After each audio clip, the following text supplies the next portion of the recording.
Welcome to Lead Smarter, the podcast where you'll hear powerful, no-nonsense conversations about leadership with today's top experts and real-world leaders like yourself. Get the inside strategies, insights, and secrets they've learned on the journey to lead smarter. Let's dive in.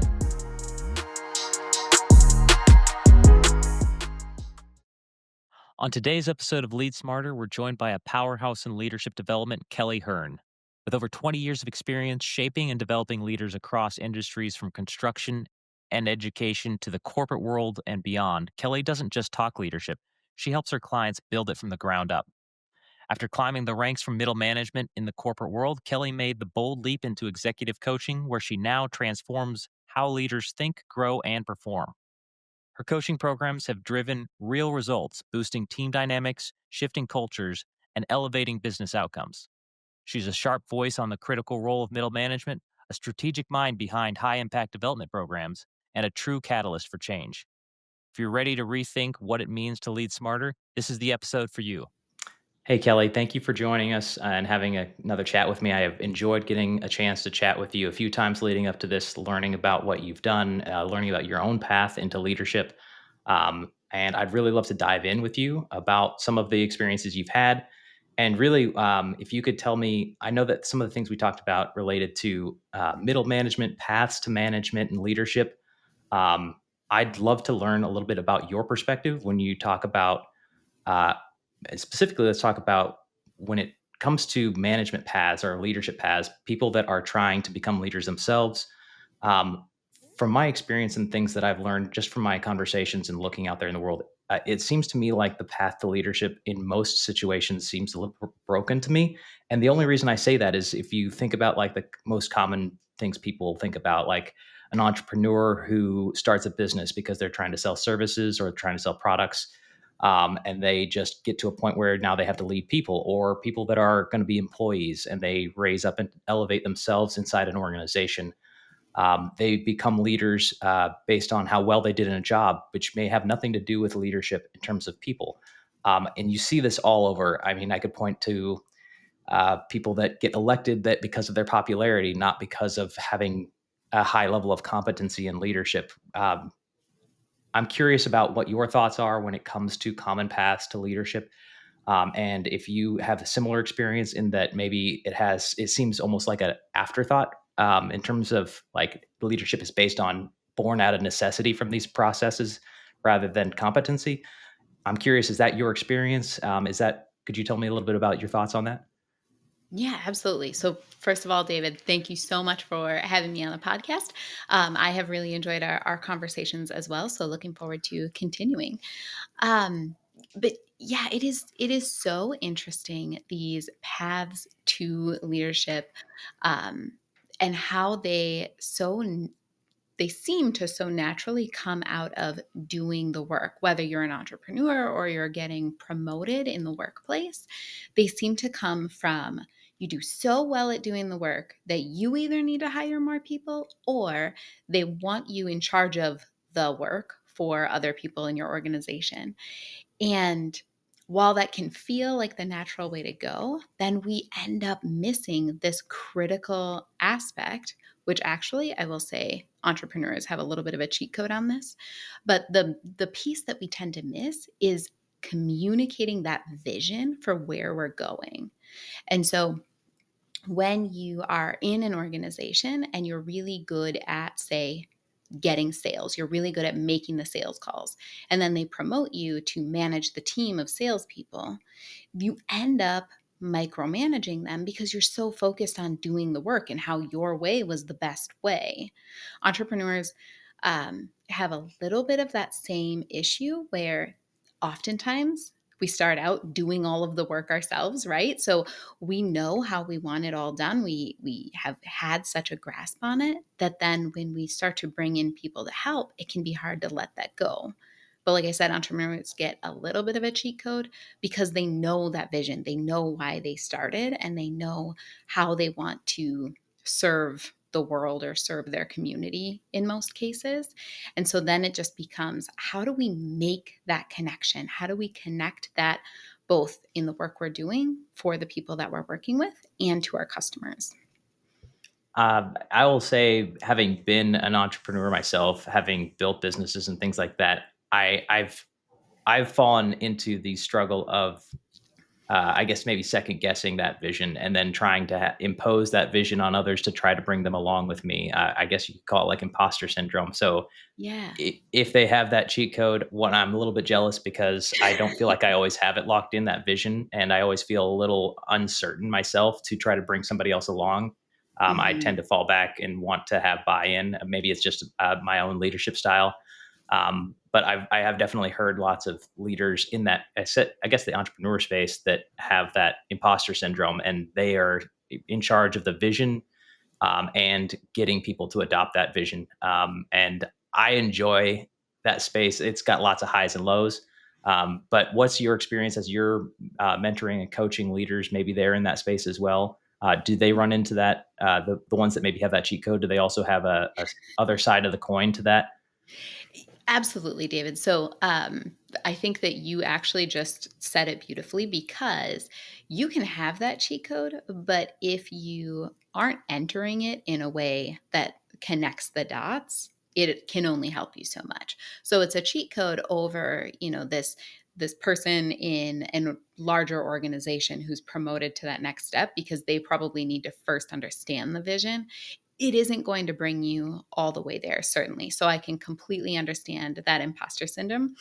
But like you said, you have it, you can just lose sight of it sometimes. And often that happens because people are trying to do either or. They're trying to see, like, okay, I'm either the visionary in the company or I'm the integrator. And if you're going to be a truly great leader, you have to have a little bit of both. Now, for the entrepreneurs who have read that book and know that those are truly two different roles. I get it. I'm not trying to say you have to wear all of the hats. I'm just saying you have to have a piece of both sides so that you can help people see how what they're doing connects to that vision. And when you really develop those leadership skills, is when that becomes really fluid and you're able to just kind of bounce back and forth in a way that seems more effortless. But it does take some time and some practice. It isn't something that just giving the cheat code is not going to get you, all the way to the end of the game. I'm not a gamer, so I don't know why I'm making these references. I'm gonna lose that part at some point here, but this metaphor will probably only serve me this long. But yeah, you have to be able to use it and then have the skills to support it to really connect those dots. I love that you identified this path of analogy you're going down and stopped me from going deeper with you. Oh, I don't play games. Don't take me down there. I thank you for catching me on that one. Actually, but you did touch on a few things that I'm really interested in. One, personally, having read that book and having been in organizations where, I mean, I'd say most of my career leading up to eventually breaking out and being a business owner myself, like purely, was in Yeah. an integrator position. And I think, and maybe that could be true for lots of people where they've helped build somebody's business, worked alongside owners and things like that, and then decided to go out on their own. And I'd say that for me, that transition was difficult and has been difficult to take a vision, now having to lead the vision of it rather than being the guy behind the scenes helping. Mhm. For example, this podcast, I'm not used to being in front of people and having to speak this way. I'm used to advising somebody, much like I assume you do. Mhm. So, do you find yourself advising people behind the scenes similarly? As do you see coaching is similar to integrator role, even though you're not doing the executing, you're kind of identifying how to lay this out? How would you describe that for your experience with people you're coaching? Sure. So when I'm coaching people, a lot of what I'm doing is reminding them of the two sides. So I was just working with one of my clients, leads a brick and mortar construction business. So she is helping her technicians to see the vision and where the business is going, but also they need to be able to do, the installations and the day-to-day work.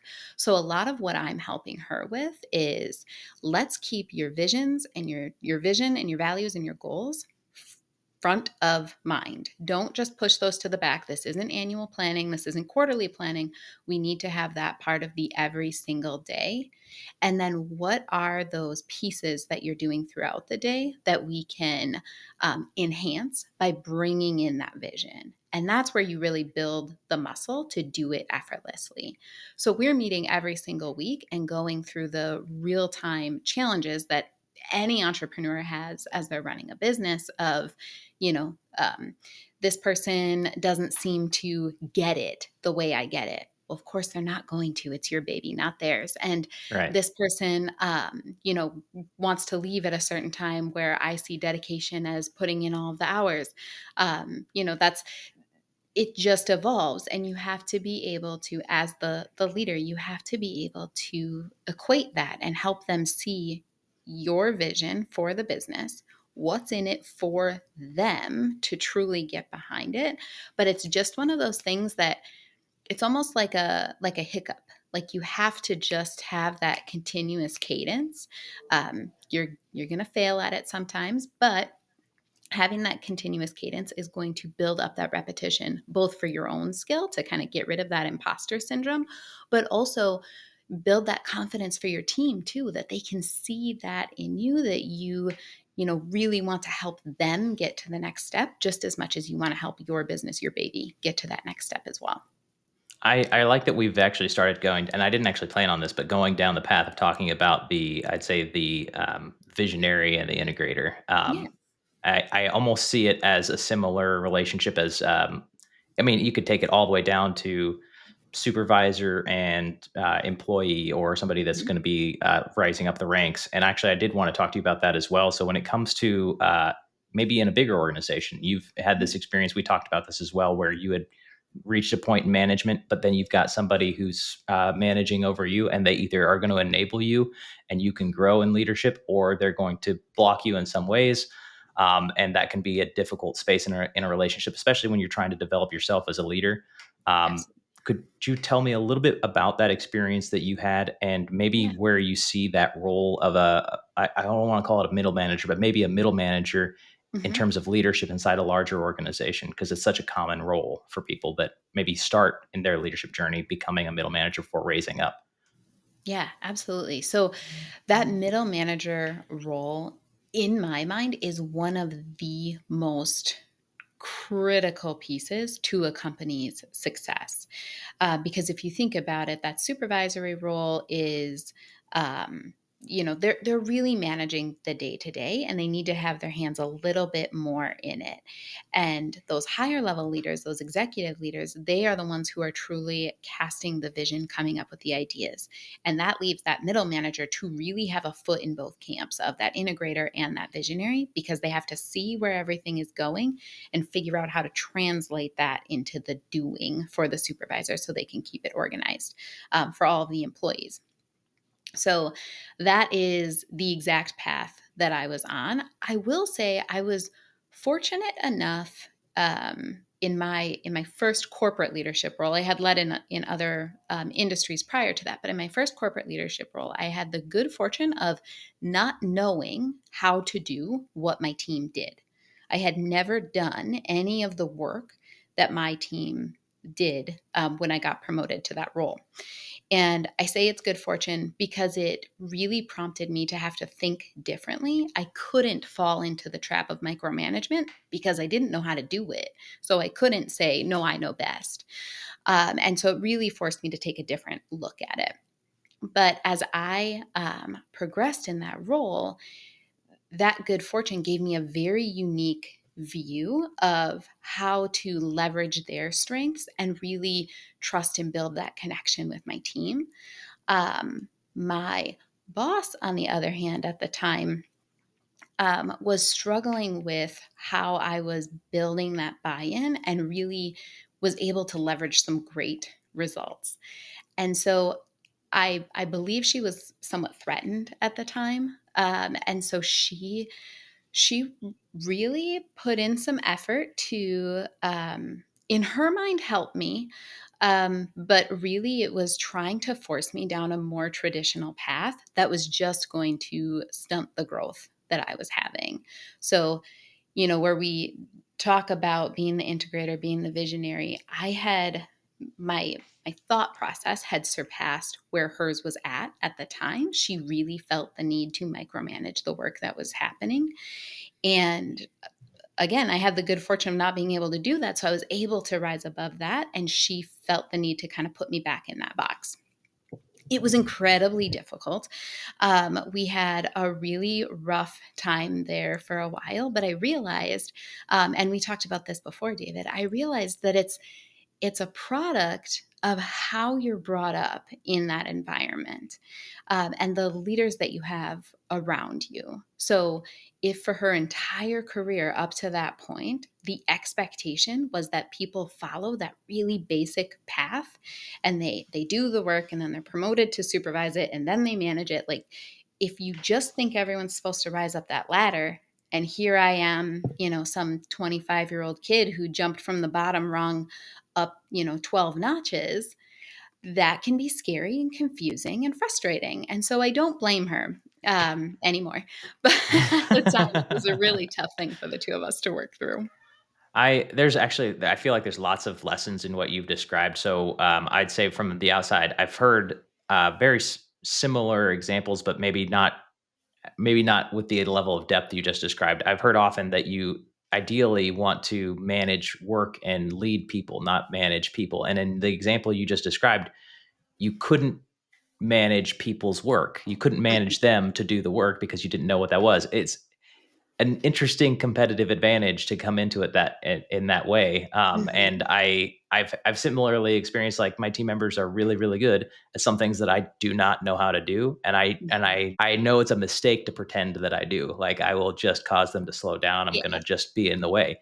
And I'm really interested in one. I'm interested in how you got to a point like that. It sounds like a non-traditional path, which broke Mhm. what would be otherwise a broken path, is my under experience. So you've created what seems like the right way to enter a relationship with a team so that you can basically come in as a support for the team and bring them up into where they're going to be most effective rather than diving into between them and the work. It sounds Mhm. like. Could you tell me how did you get there? I don't know if that's going to be something people can do it commonly, but how did you manage to navigate that without following that same path Sure. of So yeah, for me, it was a lot of staying curious. Like I said, I didn't have the ability to say that this is the one right way.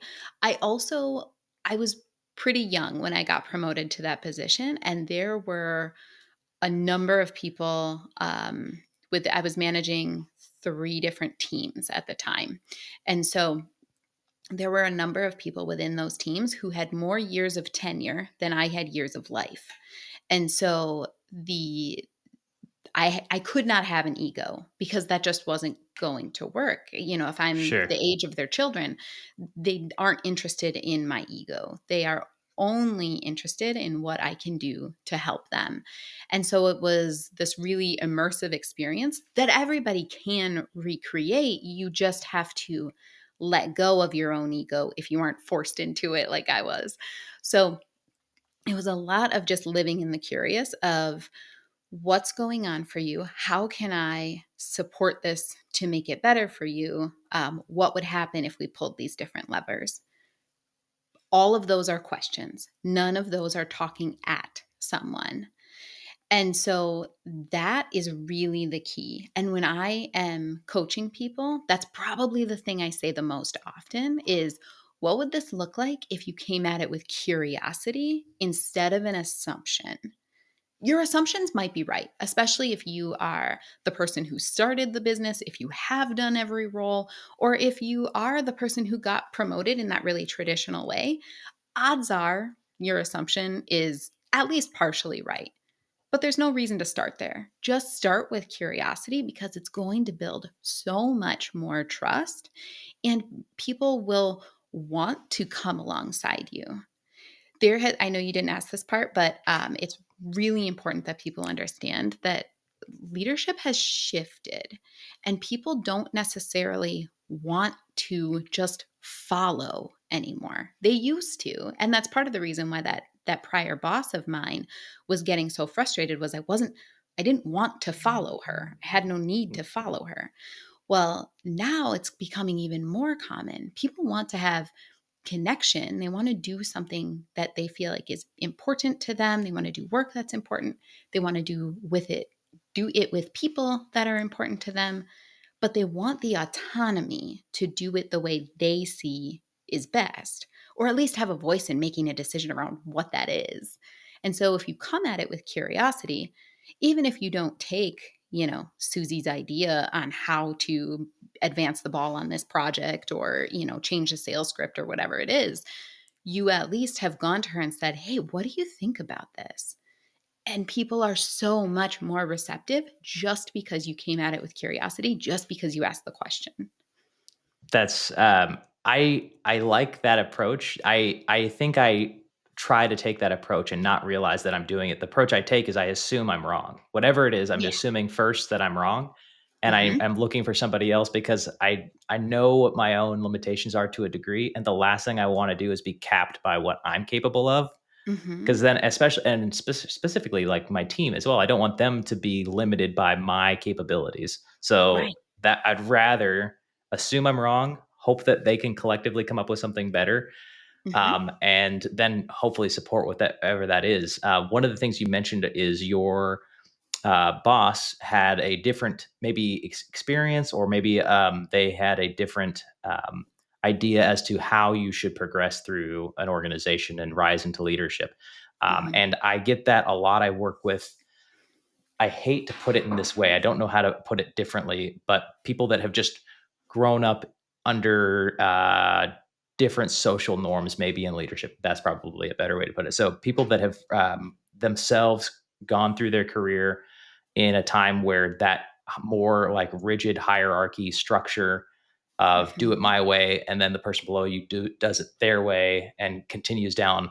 I feel like that is a common, maybe older, and older in terms of like, you're right, you mentioned things are changing now. Mhm. um, I don't know how to get people that I'm really close to, that I do business with, to change that mindset. And I don't intend to try to force it, but I am interested in your coaching people that have probably built careers very successfully under Mhm. these other structures. Mhm. So how do you have conversations with them and have that help them through what I guess would be a transition of how things worked for them to get them to be successful up until it doesn't work the same way anymore? Sure. So I think what I'm understanding your question to be is how do you help those other people move I'd through say, that? So like, yeah, the if like established leaders that have been Mhm. successful, how do you help them transition into a time where leadership is different now than it was when they became successful? Sure. So it's really through objective demonstration um, that we achieve through communication. So that's a lot of shun words, right? But what we're really saying there is you have to share with people, you have to communicate why something different works by giving examples of where it worked. And Okay. so if you're working with some of that more, I'm not going to be as PC as you were about it, but more of that old school leadership type of thing where you're just really managing the people and managing the Right. work, you have to give examples respectfully that show that we get better results when we handle things a different way. I had one great example because I coach everybody from C-suite business owners all the way to individual contributors within, large organizations. And I was working with a project manager for a very large global corporation. And she was being asked to come into meetings with the proverbial old white man, right? There's several layers of leadership. They all seem to look exactly the same and be about 60 years old. And so when this, young kid in their mind walks into the room and says, "No, I get what you're saying, but we're going to go a completely different path." And they're saying, "Well, we've taken this same highway for years. Why are we going to Right. go walk down that gravel road?" she had to come up with smaller examples of why making these changes worked. So it's not that what you built was bad, John. It's that we can move quicker if we align everybody. If we take these silos down, we allow people to communicate and work on cross functional teams. If we do that and we position these teams to work on projects that will, not combat each other, but actually Right. be fluid together, then we'll be able to move forward on these initiatives and get back to those things that you see as really important too. So it's demonstrating it usually at a micro level because you're trying to get more opportunities to do this bigger stuff, right? Sure. So you're giving smaller examples of why it works and then making that connection back to them because vision isn't just for the company, it's for the individual too. So why is it important? I don't mean to pick on John, but why is it important to John to come back and does he have projects he wants to work on? Does he have a golf game he wants to get back to? Does he, is he trying to transition into retirement or whatever the case may be? You have to know that for him, show the examples of how we get results this way, and then say, and what's in it for you is this. So it's leadership, but up or leadership, Yes. but sideways. And so it's just influencing in really that same way.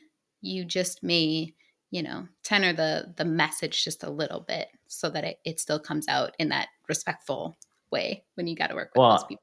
and you brought up that was actually gonna be my next question. So I know that you had mentioned being in middle management, that, level of importance to an organization, and you talked about how to manage team and that you've done it yourself coming in with Mhm, curiosity. Uh, this description I was going over with people that and I think you actually said it really well, people that maybe are in their 60s, which is probably the let's just call it the boomer age of those who are mhm, probably now they're on the upper end of their executive or their business management career, and they're pretty established at that point in their ways. The middle management role, part of why I was wanting to come back to that is because I know that role specifically has to manage in both directions, in mhm, literally all directions. I love that you talked about having like cross-functional teams. I think about that as like a distributed decision making. How far to the front of the line can you bring the decision making and enable them to make decisions? And I mhm, think for entrepreneurs who are struggling to bring on anybody at all and let go of control of anything, all the way mhm, through to an executive who's like established themselves and now is trying to figure out a different way to do things so that they can all be more agile. I think giving examples of how to manage in all directions is really helpful. It's helpful to me for you to describe that. Um, I know that you've also mentioned starting small. So uh, I would be interested in like a team who do, do you have examples of how you did that in your own organization? You described your relationship with your boss and you had to try to create some room for yourself to grow in your own leadership. How did mhm. you manage that example of, here's what couldn't work, here's a small example, and I'm trying to grow that? Or did it just become where you really found that wall and she was just not looking to have it and was trying to resist down?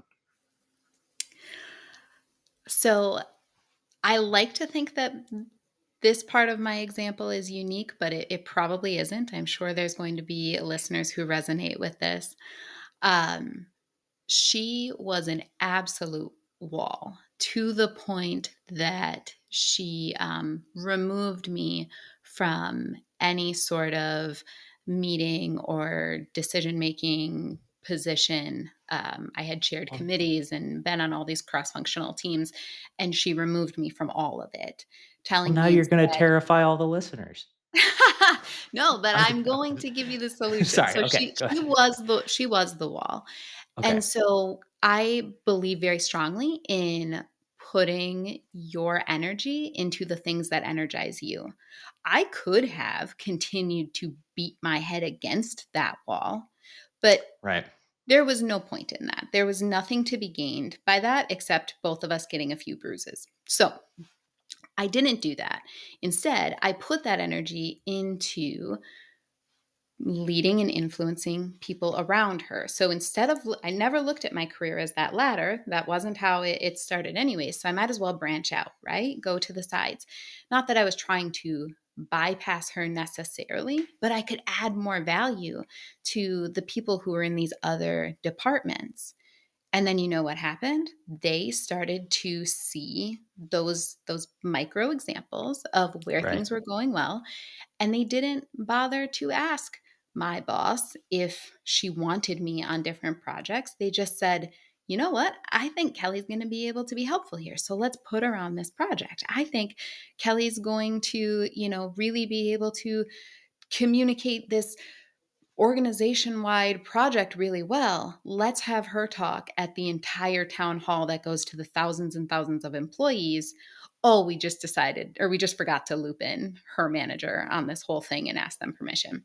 So you have the ability, but you have to stop focusing on the problem and start focusing on where you can actually make an impact. Because whether you are in a very small organization or in a really large organization, you have more power and control than you ever give yourself credit for. You just have to get curious with yourself to figure out how to make that work. I love this example. I don't think what I'm going to say is perfectly relevant, but I've called situations like that where I'm trying to communicate or get aligned with somebody that maybe requires more people than just a conversation between them. I tend to call that like track two diplomacy, Sure. where I also try to find ways to so in that space, I love that you're saying don't focus as much on the problem, try to find ways to be a solution and be curious. So in situations like that, I tell team members of mine, team members that are placed with an organization and they're struggling directly with their own leadership. I have conversations with them, and when I'm talking to them, I try to advise them to be like the my understanding or the best way I've found to be invulnerable is to be completely vulnerable. So like be as transparent as possible and focus on how you're trying to support the organization. And if you're still getting attacked, it's not about you. And Right. it's very clearly not about you and everybody else can see it. Hmm. So that sounds like a very positive tactic you took that was adopted really well around you, and sounds like it turned out great. I love that strategy, and I definitely try to advise people to do something similar, but I've never heard it happening in an organization like that at scale like you did, and it being brought in to speak in front of thousands of people. So it sounds like that worked perfectly. Yeah. um, I I will say, I want to give another example because I know that Yeah, that sounds like a little grandiose, right? sure. But going back to that same individual contributor that I was coaching, where she was going into to work with those senior level leaders, um, she was still continuing to be kind of put in her place, so to speak. And so what she ended up doing was taking all of those micro examples and found one ally. She found one ally within those leaders who really like saw the value of what she was doing, and she helped him understand that they would get further ahead if kind of that old school leadership saw her as more on par. And he said, I'm paraphrasing this, but he said, oh, so you would need to have some sort of promotion then for them to take you seriously because title and rank is so important to them. Yes, absolutely. That's what I need. So he actually asked her to write up a job description that she could, that would fit this role. I helped Right. her craft that in a way that obviously she was the best person for that job, and she was promoted within 6 weeks to this job that I'm not going to say was on par with all of these senior leaders, but gave her enough clout in their mind that they were a little bit more open to her ideas. So it's, again, it's not speaking to exactly their values and what's in it for them, but it's speaking to what they see as important and what they value overall. Because for a So lot of she those folks, it really is the title. and you gave so it sounds like you gave her basically the path that she needed with an ally to get a position to have a voice, which Absolutely. that's awesome. I love that you help people. It sounds like you're helping people all the way from maybe earlier in their career, in their leadership journey, all the way through to people that are owning businesses, managing businesses, executives. Where do you find yourself spending the most time in people's leadership journey with your own clients? Is it people earlier on, or are you finding that even the people that are trying to be established leaders to change their mindset, is that also where you spend a lot of your time? I would say the bulk of my, like, coaching clients that I'm working with one-on-one, those are typically more established in their careers. So they're new in a position oftentimes, or new in a new project or a new responsibility that they have, but they are established in their career as leaders. So they've been leading for 15, 20 years, but they're just now taking their first step into executive leadership, or they have been in their role a while, but now, because of budget cuts and all of that, they've been asked to take on another team or something like that. And they need to have an understanding of, I've always managed by knowing the work. Now I have, 30 more people and I have no idea what they do. How do I manage that? So it's oftentimes established, but with a twist. It almost sounds like the description of your own career when you had stepped into not knowing what those people did and you started managing them. It sounds like that's the sweet spot for you almost.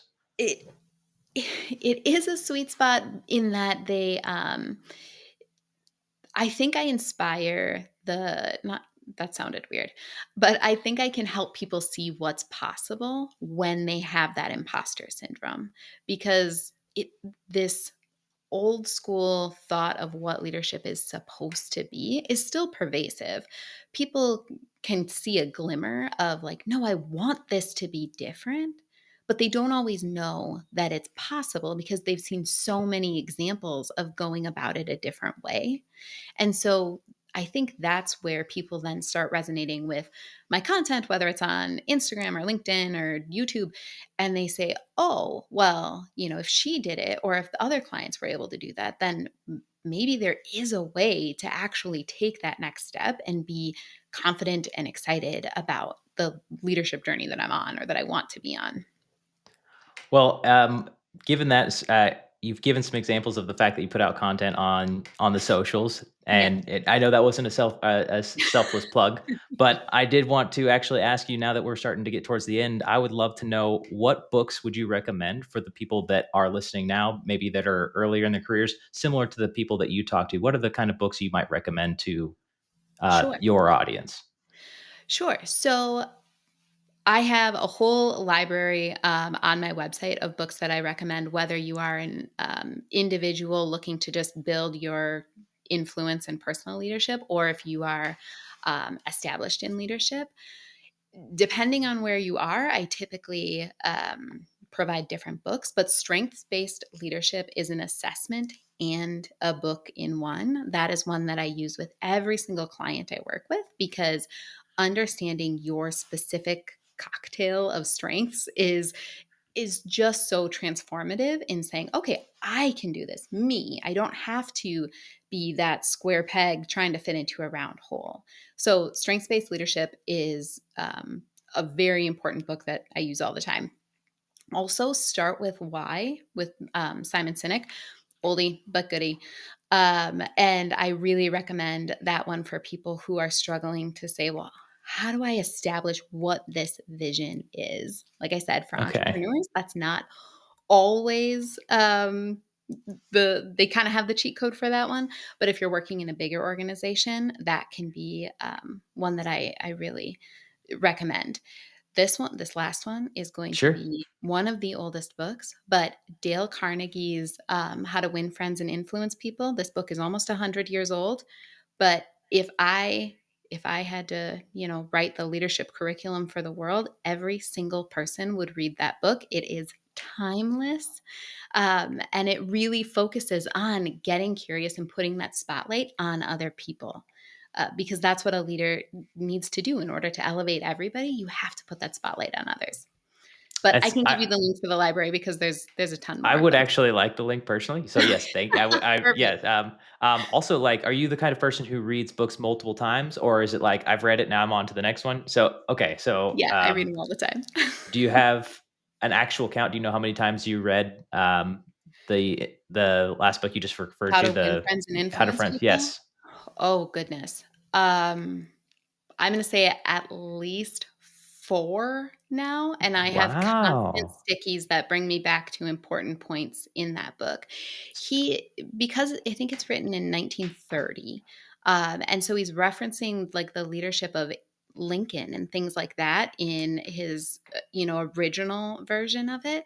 There's updated editions where they, give you more current examples and things like that, but it like I said, those lessons are just so timeless, and they work from everything from getting your little kid to tie their shoes on their own and how to actually lead them through that instead of tying their shoes forever until they move out of your house, Right. or trying to influence these, executives or partners that you want to have great relationships with, in your multi-million dollar business. It's good for that too. Well, on that note, what is a non-professional book? What is the nonfiction? What is the book on your nightstand that is not professional development that you've been enjoying? So right now it's a girl named Samson, and it is about a woman who fought in the Revolutionary War. There were a bunch of women fighting in the Revolutionary War. It will not surprise you to know that most of the books that I read that are fiction are about strong leaders in history. So Marshall Fields, anything not Teddy Roosevelt, Franklin Roosevelt, Francis Perkins, all of like the great leaders of history. And spoiler alert, there are a lot of women great leaders in history that don't get enough credit. So Marie Benedict writes some amazing books about women in those positions that you would have never otherwise heard of. So that is kind of my favorite non-work Are book. any of those non-work books in your library? Is there a way people could learn what books those are and get to learn about I leaders? so those I post on social quite a bit, but they are not in the library because that's focused on development side of things. But Totally makes sense. yeah. Well, thank you so much for your time on this podcast. One of the things I would love to end with is you've got your own programs, your own coaching. Mhm. What are some things people could look for if they were to go to your site? Things that might be a course or something you'd want them to pay attention to and look into for themselves. Yeah, absolutely. So, for people who are looking to really take a bold action and really focus on themselves as leaders and maybe develop that communication strength, I would certainly suggest setting up a time to just talk to me about what coaching could do for you. It's not the right fit for everybody, but we work through 6 months of weekly coaching to get you to a position that you can really fluidly walk that line between what people are doing and why you're doing it to make that connection for them. The other thing that I would say for leaders who aren't as either established in their careers or they're individuals who are looking to build their influence, the Lead with Confidence Challenge is a 3-day challenge that really helps you to jumpstart your abilities in leadership. And we run those about every other month. So I can give you the link to that as well. And people can check that out, jump on the wait list if it's not running, or sign up for a ticket to that one. Well, that sounds great. I know that I had mentioned earlier that I've, been doing this for years myself, and I still run into imposter syndrome. So I'm sure many leaders, no matter where they are in their journey, would benefit from learning how to lead with confidence. So thank you for sharing Absolutely. that. Thank you Yeah. for your time jumping on here with me. It's been great to chat with you. Looking forward to talking to you again soon. And thanks for joining the Lead Smarter podcast. Thank you, David. Hey, thanks for listening to this episode of Lead Smarter. And thank you to the partners and sponsors who believe in our mission to evolve ourselves to elevate others. Speaking of elevating others, if you liked this episode, please be sure to like, follow, subscribe, and share. It would mean a lot to me and the team that works so hard behind the scenes so we can all learn together. And of course, thank you to the expert guests who kindly join us as generous guides on our journey to lead smarter. Hey, thanks for listening to this episode of Lead Smarter. And thank you to the partners and sponsors who believe in our mission to evolve ourselves to elevate others. Speaking of elevating others, if you liked this episode, please be sure to like, follow, subscribe, and share. It would mean a lot to me and the team that works so hard behind the scenes so we can all learn together. And of course, thank you to the expert guests who kindly join us as generous guides on our journey to lead smarter.